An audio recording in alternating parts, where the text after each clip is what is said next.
Hello and welcome back to Oliver Clapworthy Music. And in today's video, I will be interviewing Frazer Aze, who runs Obvious Events, and Obvious Events have been going for quite a couple of years now. So we last spoke July 2024, just before Future Fest, and I'm just going to ask him loads of questions about what's happened since then.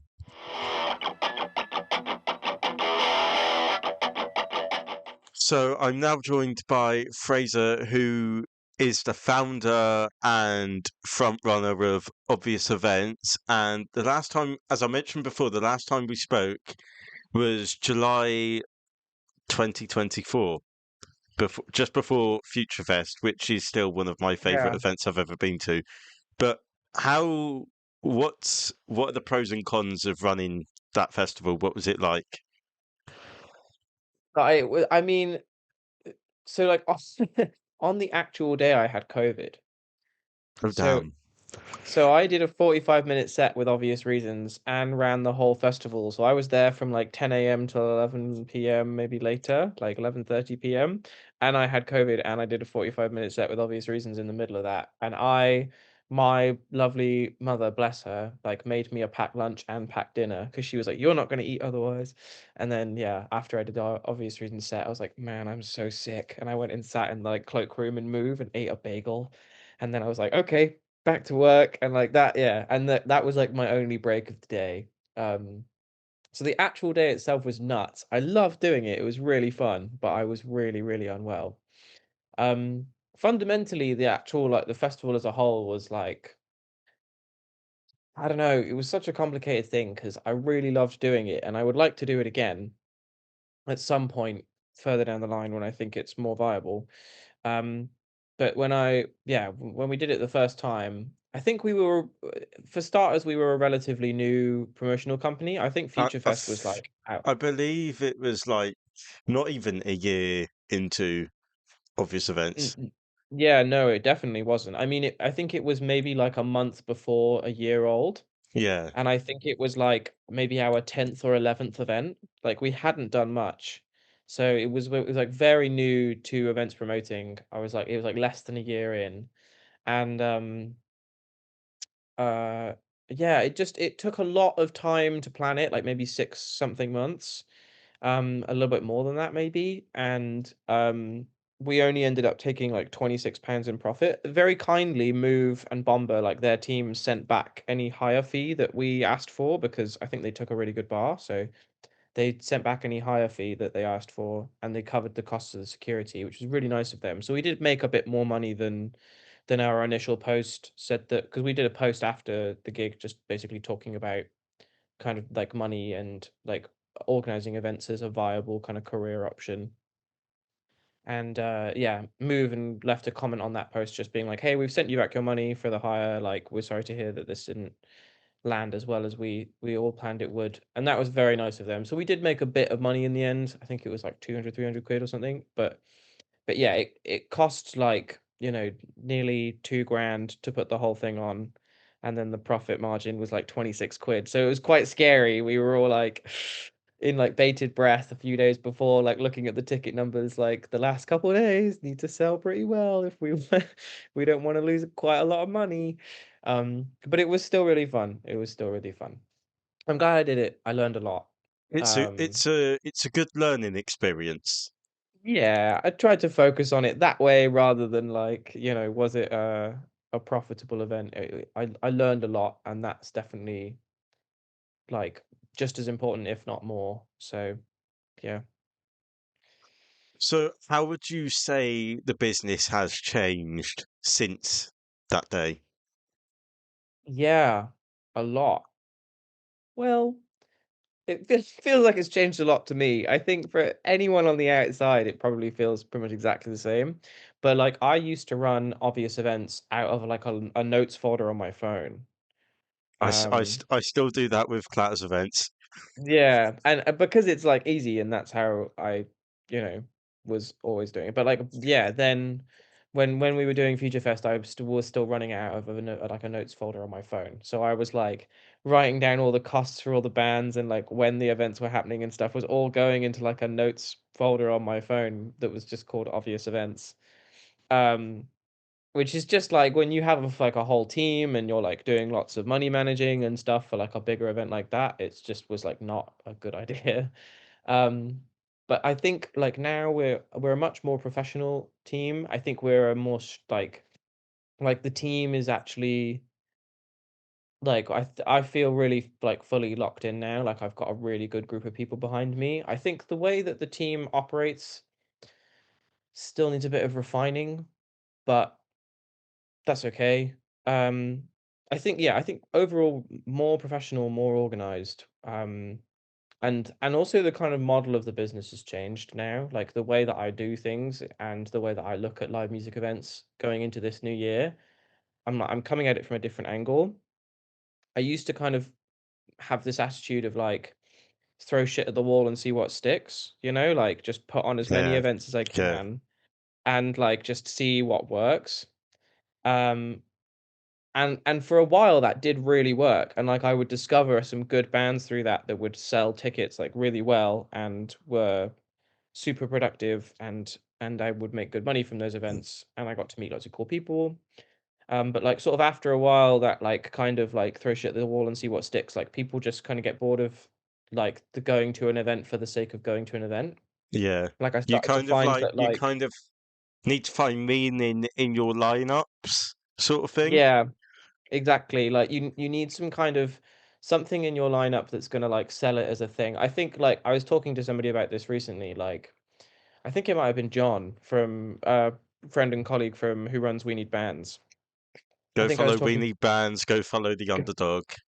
big up We Need Bands, big up the underdog. I think I was talking to John about this where, like, I think to, like, put on a strong event, you need, to build, like, a sense of FOMO around it, Yeah, where, like, something that you are like, going to if you're not going to this event, you're gonna miss it, like, you're gonna get this real sense of, like, "Oh, fuck, I wasn't there," and all the people who were there got to be there for that experience, but what was kinda happening with my events in Exeter and, like, this is no I'm not, like, revealing any trade secrets here, like, this is apparent. If you were to have come to one of my gigs recently, you would know this, slowly over time, the gigs where you just do, like, a lineup for the sake of a lineup, they just started to slow down, like, we got less and less people coming.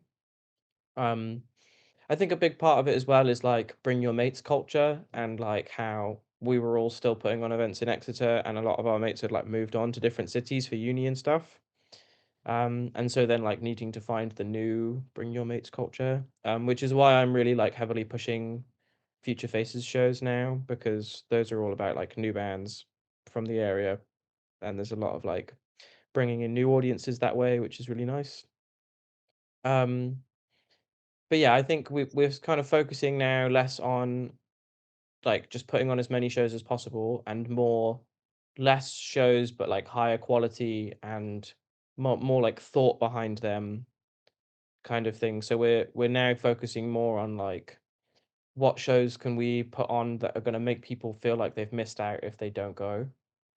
Um, which I think I firmly believe that like every promotional company should follow that. yeah, I agree.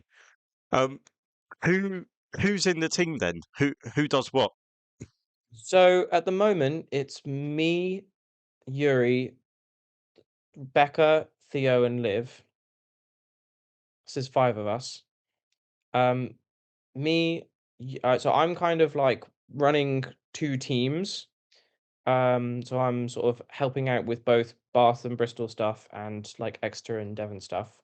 Um, and then yeah, there are like two teams for each location. So Theo and Liv are like Bristol and Bath team, and then Yuri and Rebecca are like Devon and Cornwall team, basically. Um, and apart from that, it's pretty loose. Like what everybody does is kind of just like on a event by event basis as to like what we need. Everybody in the team is a very like multi-talented can kind of do a lot of different stuff as and when it's needed. I'd say Theo has stepped into more of a social media kind of role, and he's like really interested in doing more like content stuff for us and kind of building our social media brand and like doing some more graphics stuff. I think Liv is going to really, she's been very busy lately with assignments and stuff, but I'm coming up soon. I'm imagining she's really going to want to lean into like actually organizing events and putting some events on because she's really great. Um, and then yeah, Yuri and Rebecca are kind of doing their thing. They're doing a bit of planning and a little bit of social media stuff, but I think for the most part, it's still mostly me organizing stuff. And it's kind of just like the team are extra pairs of hands that I can Yeah. have. And also like second opinions. Like it's just good to like when you're working on something, instead of just like having an idea and then taking it and running away with it, like it's always good to just go to someone you trust and be like, "Hey, is this a good idea? Like, is this gonna work? Or like, what do we think about this? Or like, I need a thing for this. What do you think? Like, do you have any ideas?" Yuri has always been that for me for like literally everything I've ever done. I will send stuff to Yuri and be like, "Hey, what do you think of this?" And Yuri will give me great ideas because that's just how Yuri and I bounce off of each other. Um, but yeah, lately more and more like Rebecca's been kind of stepping in and saying like, "Hey, what if we did this for this show?" Or like, "What if we added this band to this like potential list of bands we could book?" And yeah, like people are coming up with some really good ideas for stuff. I've been meeting more a lot with Theo about how we're going to kind of build up the professionalism of obvious events. So he's working on like building us a website and making us business cards and doing that kind of thing where like we're now becoming more of a professional looking brand as well as a professionally acting brand. Um, yeah, that's kind of everybody's doing a little bit of different stuff basically.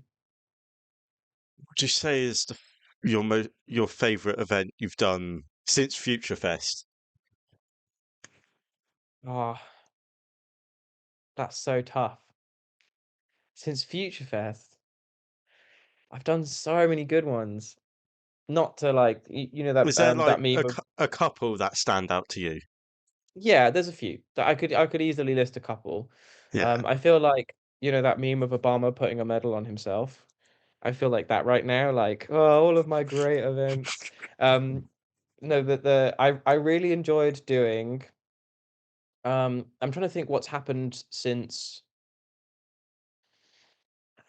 You've had I need to like. two Fright Fests.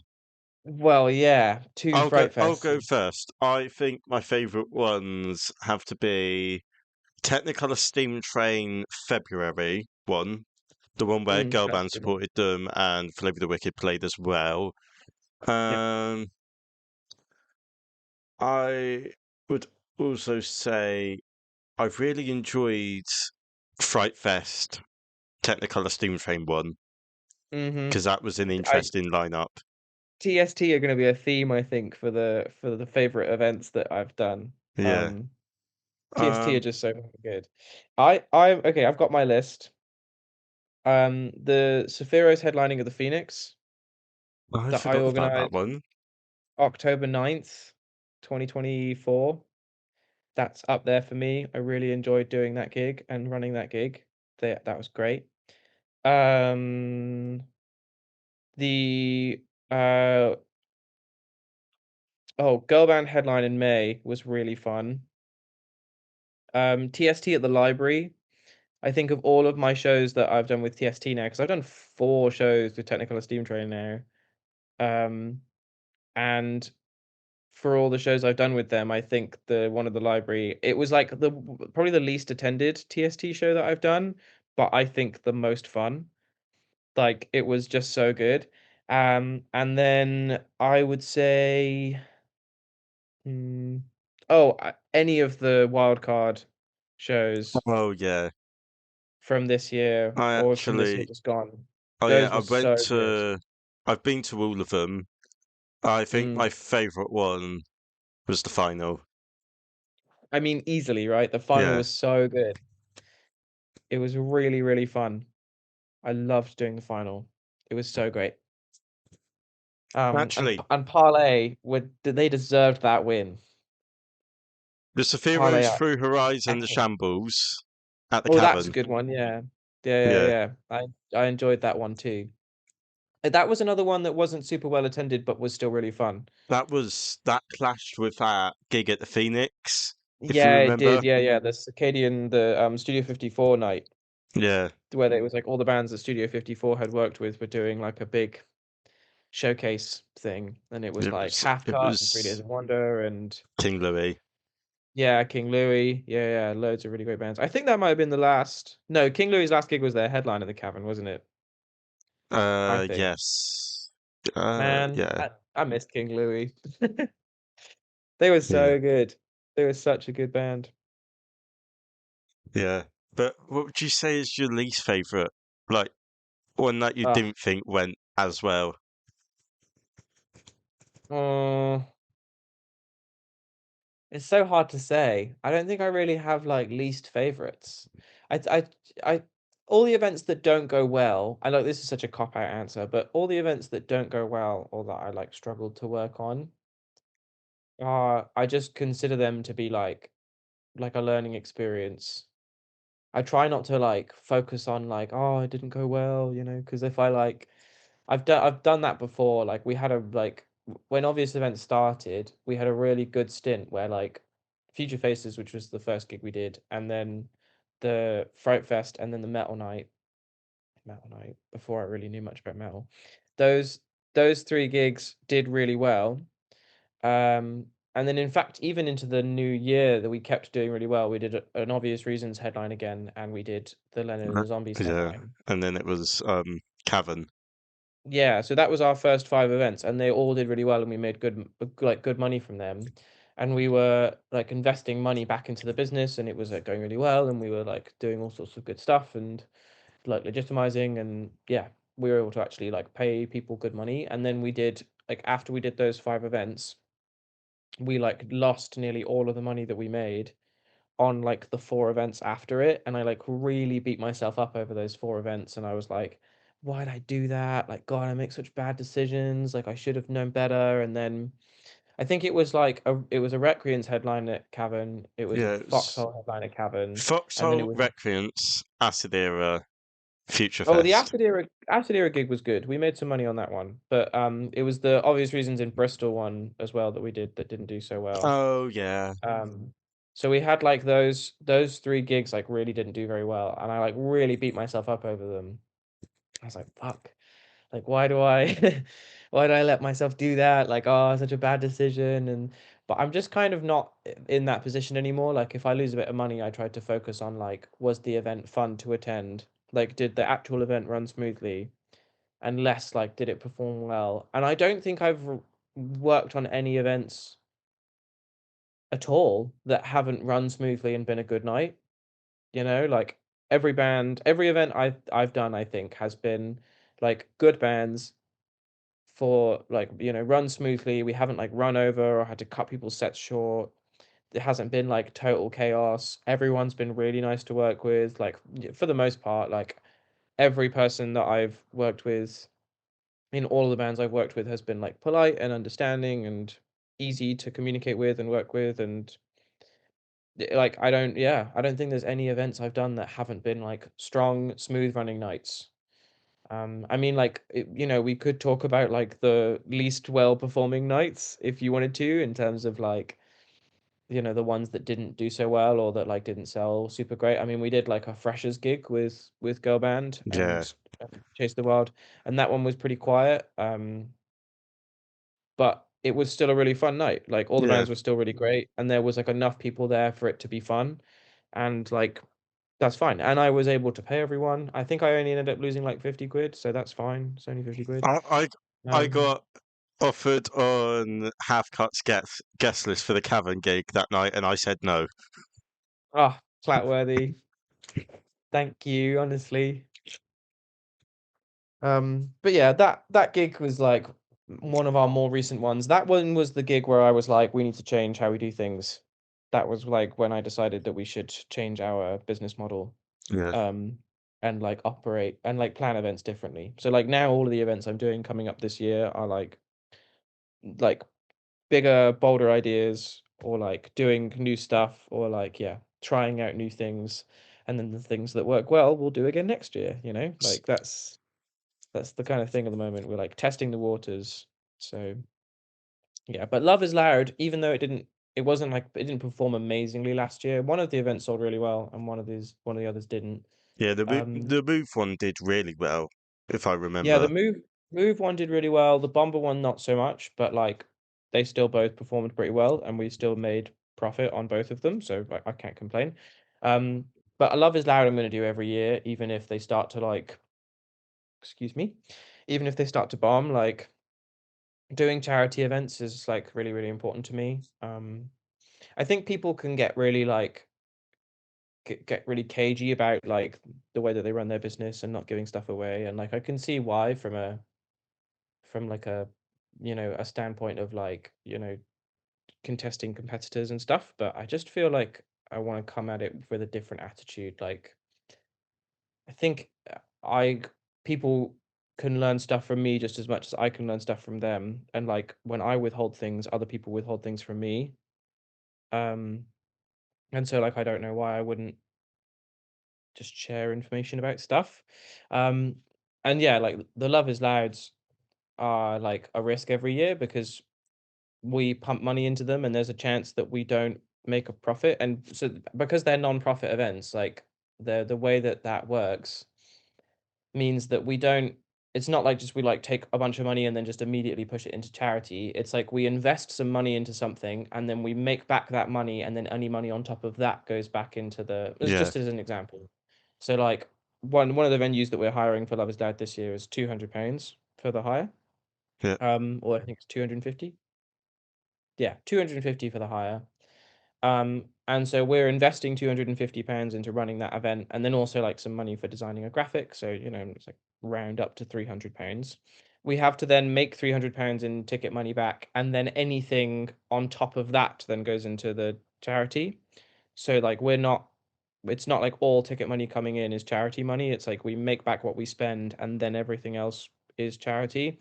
So like doing those charity events is kind of risky because like we need to make back £300 and then some for a donation kind of thing. Um, and it's yeah, sometimes it's a little bit like, eek, are we gonna like be able to actually make a sizable donation out of this? Like, how worth it is this going to have been?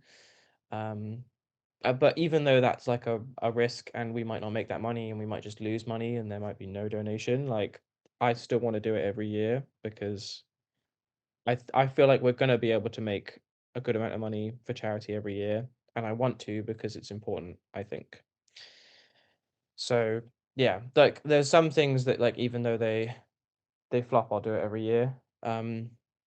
Or, like, certain bands who can, like if they want a gig, they'll get a gig. Like, people who can twist my arm, who I'm, like, good friends with, or who I really love their band, even if I don't know if the event is gonna sell very well, like, I'll do it because I love them, you know? Yeah. Um So yeah, but for the most part, it's like this next year is like looking back at the ones that didn't do so well. To circle back round to your actual question, sorry. Like looking back at the ones that haven't done so well and thinking like, why didn't they do well? How can we put on events that do create that sense of FOMO that make people want to show up and be interested in what we're doing? Um, yeah, I think that's kind of the new angle. So this video is being released on, I think, 7th of February because that's the next gap in my schedule. So what is coming up? What can you tell me? Okay, so 7th of February, this is releasing. by the 7th of February, all of the Lovers Lads will be wrapped Yeah, up. The I can unblur in that case, I can unblur this because I don't really mind you knowing it's not that deep. But this there's another Future Faces happening in February. I knew that. So when this comes out, um, we'll be like 5 days out from or a It's couple on the days out from 11th, I want to say. yeah, on the 11th, yeah. Yeah, someone So told me. Someone so got there's asked, another then they told me. but yeah, so another new band showcase is coming up. Um, on the 11th, which should be good, which will be down in Move, which is very exciting. And the lineup for that is shaping up to be pretty fun. I'm gonna kind of keep the lineup blurred, I think, just from you, Clatworthy. Ah, But but yeah, everything else is it's going pretty smoothly, I think, planning that gig. And then I'm working on a few other things at the like moment. this I'm year, one of my kind of side goals, which is it's not that important, but I would like to try and achieve this, is I don't know if you for anybody who's watching and for yourself, Clatworthy, did you see our 2025 like wrapped post? Yes, yes, I did. Yeah. So we worked with I think it was exactly like around number 70 different acts this year. Yeah, And I want to work with double that this year. 140. I want to try and work with as many unique acts as possible because I figured it out and like the number of bands on that post that I did that we had done like 3 or 4 shows with was quite high. And so like this year I'd like to try and do like unique bands on every lineup. Um Um, which I think would be really, really fun to be able to do that. I would really love to. We'll have to see how it goes. But yeah, I just want to work with like as many new bands as possible. And I really want to try and encourage some more like touring bands who are coming from like further afield. Like one of my favorite shows from last year, which I forgot to mention, was Bones A. Arthur's headline at the Cavern. Like that show was so good, and Bones was so great. The lineup was amazing. People really showed up. Like it, we did really good like numbers for that show. Like literally on the day, yeah. that we totally weren't expecting to do. It was really wicked. Like we loved doing that gig, and I would love to work with more bands like that. In our 2025 wrap post, one of the things I did was like bands we want to work with next year, and I quite ambitiously put on a band called Slag, who are from Brighton. I really want to work with Slag. They're They've so good. they played in Bristol before, I'm pretty sure. They're coming up on tour again at some point soon. But if they want to come down to Exeter, you know, they can they can hit me up because I would love to work with them again. They were great. Or I'm well, I'd love to work with them for the first time. I saw them in Cardiff, they were great, I should say. You would you like to at all see the sheet Yes, that would be very for useful for my eyes as yeah. well. So, yeah, so for context, I mentioned earlier that, like, one of the things I needed to improve on post Future Fest was like how I run the business, like from a kind of admin standpoint. We started out with moving it to like a Google Doc. Like we had a Word document equivalent basically that was just like a long sheet which had everything we need in it. Um, and then we kind of moved over slightly to doing something different, which was like more of a sheet, which I will show you now.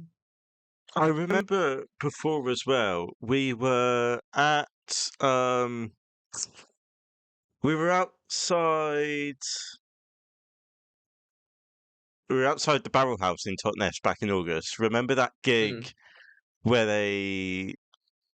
they had the like Through Her Eyes 3 Days of Wonder, and you were saying about like struggling with the um lineup for Fright Fest, like 20 bands had pulled out or somewhat. Um, Yeah, we had a and huge amount of bands. you pulled up your phone with your notes on it with like green dots next to the bands you wanted. Yeah. Yeah, so that was when I had still had the Word doc. So I used to run everything from a Word doc that everyone had access to, but it was just quite a dense document. And it used to have like emojis next to all of the lines for like when stuff was confirmed, when it was being worked on, and when it was not ready yet. And we've kind of continued that system. So like everything is so like this is an event that's announced, which is the Love is Loud on the 14th at Bomba, which is next week.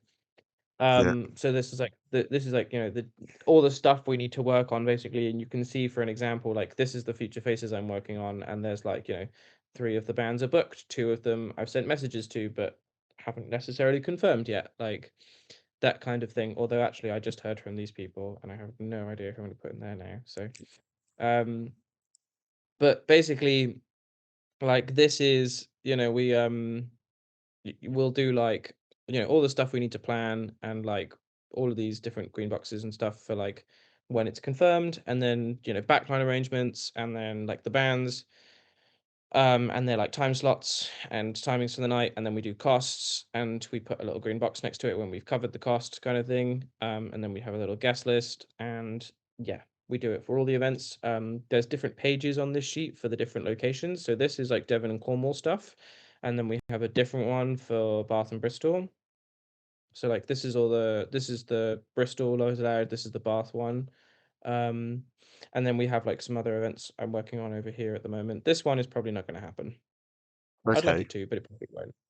Um, and then on top of that, we have just some like this is mostly unpopulated at the moment, but like basically just info sheets. This one's actually got some stuff in it, which just has Ah, like kind of like contacts for bands and venues and things. I can show you this at the moment because it's like empty. If I've this was heard of populated, PitFeeders. I've heard of oh, them. I know them. That's so crazy. That I put us in as a test because I was like, is this gonna work? And then it did. Um, but like this is if this was more populated, I probably wouldn't show it to you because it's one of those things where like having those contacts is actually something I would be a bit more cagey about Yeah. maybe. Um, but yeah, like this is empty at the moment. We're this is at some point we're gonna do like an obvious events movie night, I think. Get some snacks What? and stick a movie on and bring all of our laptops and just populate these tables with all the bands we know and work with and photographers and venues and stuff. It needs to become like a thing that we can just add one to whenever it comes up, rather than being like, fuck, we've got like 50 bands we need to add to this list that we haven't added yet, So kind of thing. this contact list, I keep getting messages on Clatter's events from bands saying, "Hey, can we play a gig you've got coming up?" It would make Yeah, sense for me to put them on a list so I yeah, can yeah. refer back to it and go like, "Yeah, I've got this slot available." Exactly. So having like a big list and then being like, and the great thing about this as well with sheets is that you can filter by genre. So if you're like, I'm doing this rock night, you can, well, I say filter by genre. You can basically do like Filter the an column. alphabetical, you can, no, what is it? You can filter by, yeah, A to Z Oh so that you yeah, can have like, so you, and then it just groups all the same genres together. So it's like put all of the rock in one place, metal in one place, indie in another place, kind of thing.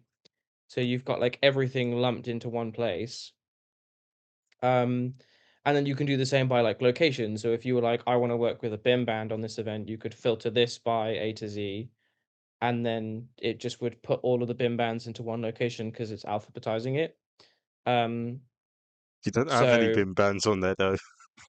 not yet, no. I Not will yet. do, hopefully soon.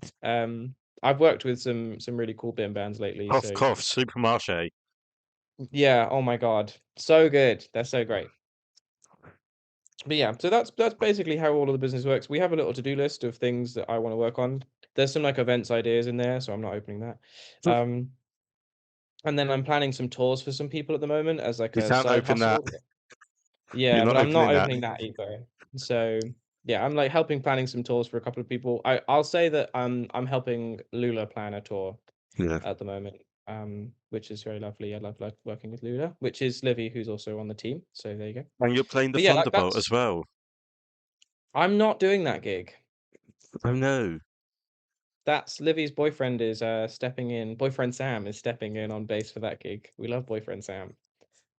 He's boyfriend Sam because there's another Sam in the band who plays guitar. So we've got boyfriend Sam and then regular Sam. Although there's nothing regular about regular Sam. We love Sam. But yeah, I'm gonna be playing in Plymouth on that day. I've got a Pit Figures gig. Has that Um, been announced on the tour thingy? it's on the tour Yeah. poster, but it's not like a. We haven't got the full graphic yet. But that lineup is good. It's really good. It's Yeah. a it's not an obvious reasons reunion, but it is an obvious reasons reunion. Huh? What? Um, Oh yeah, I get it. yeah. I get it. So it's like Crystal Through Her Eyes, Pit Feeders, and then the headline is Mutant Menace. Ooh, that's a good lineup. Yeah, I think it's gonna be really fun. Um, and I love that it's an obvious reasons reunion, but not quite an obvious reasons reunion.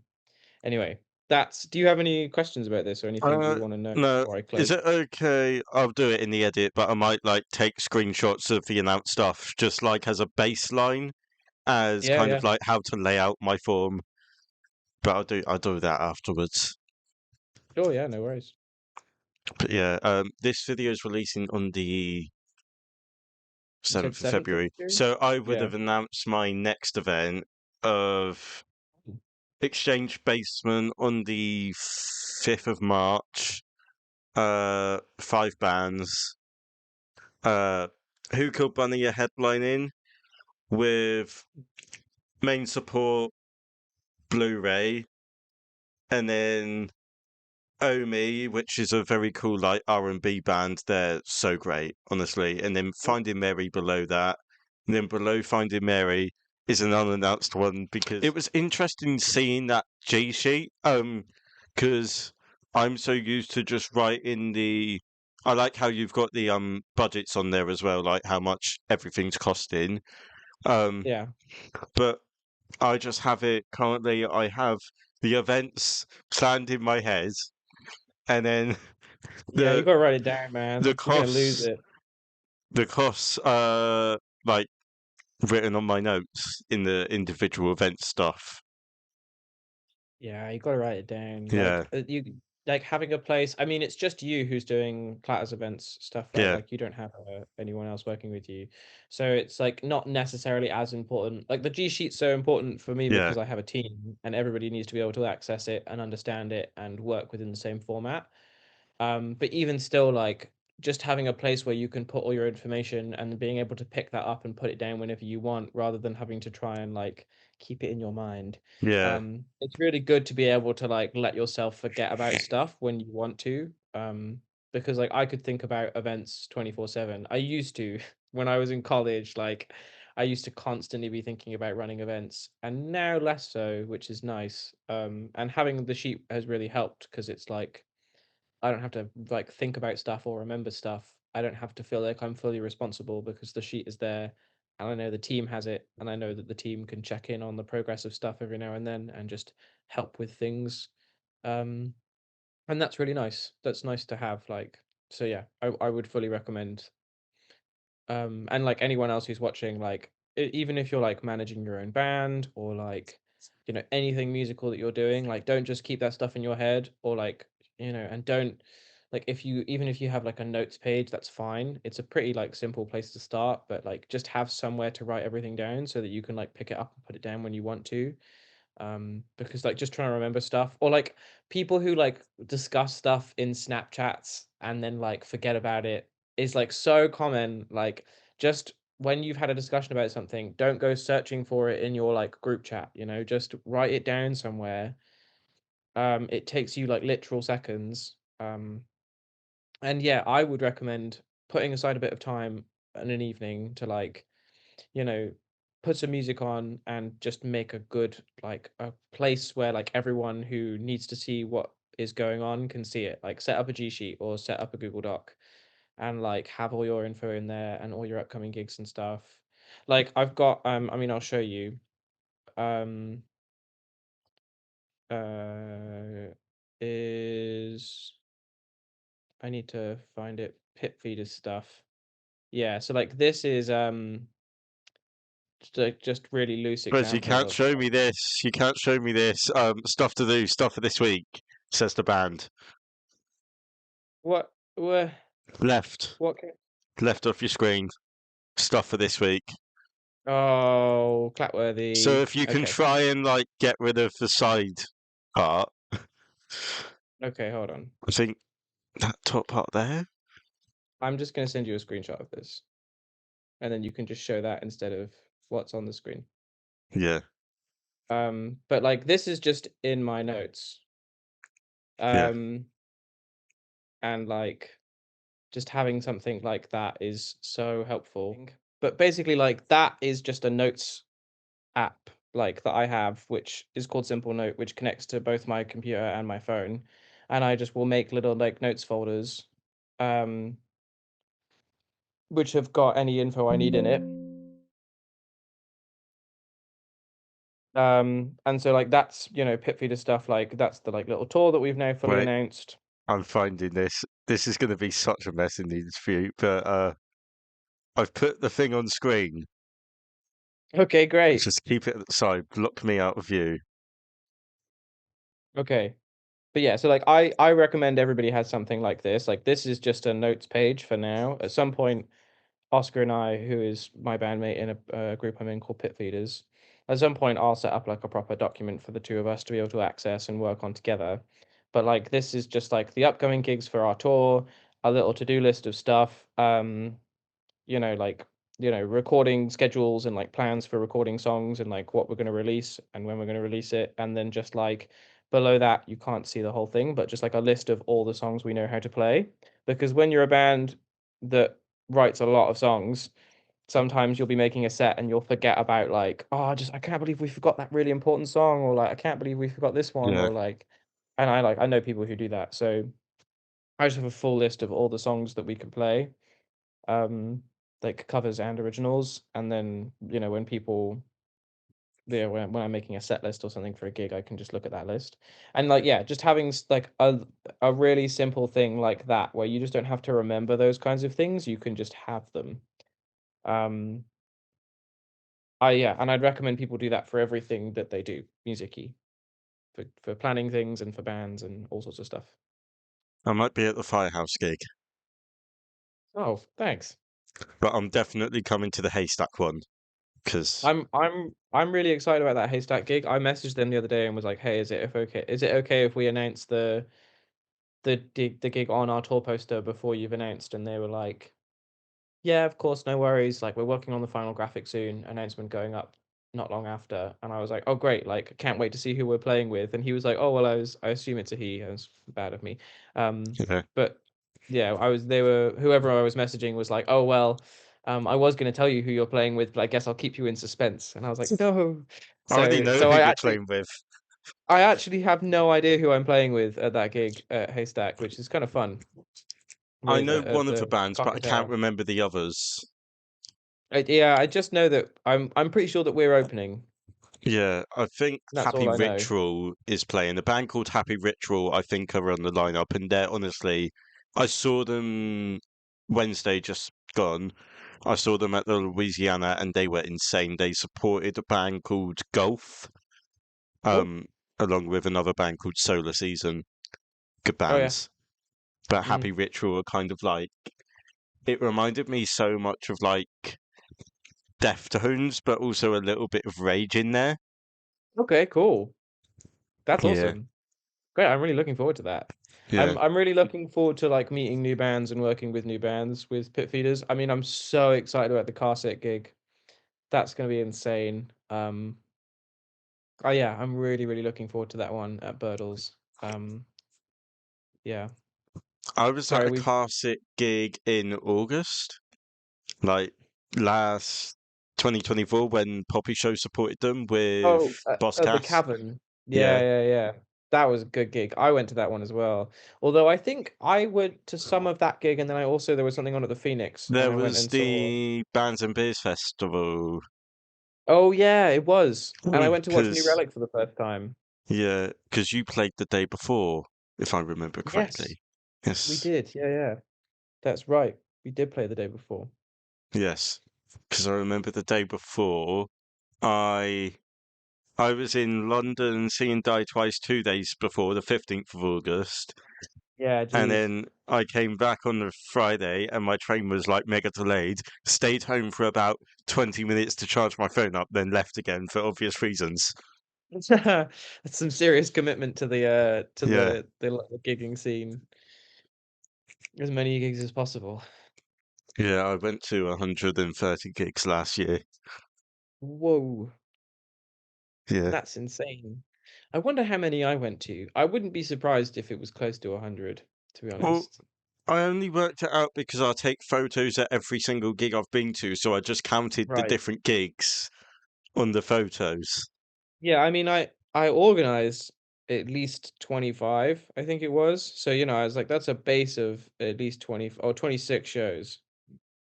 Um, so that's like baseline I've been at 26 easily.